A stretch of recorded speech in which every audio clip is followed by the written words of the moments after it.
मंडळी नमस्कार. नारळ फळगळीमधलं विविध कारणांचा आपण टप्प्याटप्प्याने माहिती घेत आहोत. त्यातलं सगळ्यात महत्त्वाचं कारण म्हणजे अपूर्ण किंवा असंतुलित खत व्यवस्थापन.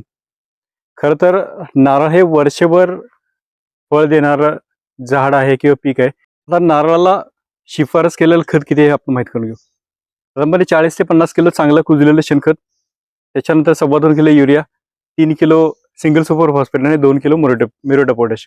आता शेणखत हे शेणखतच असलं पाहिजे का?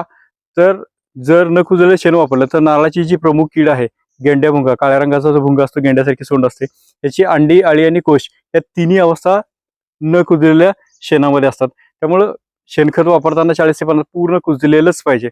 त्याच्याचबरोबर पूर्ण शेणखताची मात्रा आणि 3 किलो सुपर फॉस्फेट हे जूनमध्ये वापरायचं आहे. आणि जे राहिलेले युरिया आणि म्युरेटा पोटॅश ह्याचे 3 समान भाग करायचे.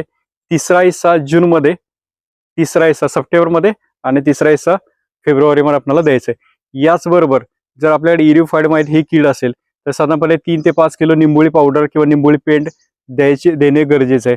आणि पराग घेऊन चांगलं होणं किंवा उत्पन्न चांगलं येण्यासाठी साधारणपणे 30 ते 40 ग्रॅम बोरॉन प्रत्येक हप्त्याच्या वेळेला जूनमध्ये, सप्टेंबरमध्ये आणि फेब्रुवारी आपल्याला रिपीट करणं किंवा देणं गरजेचं आहे.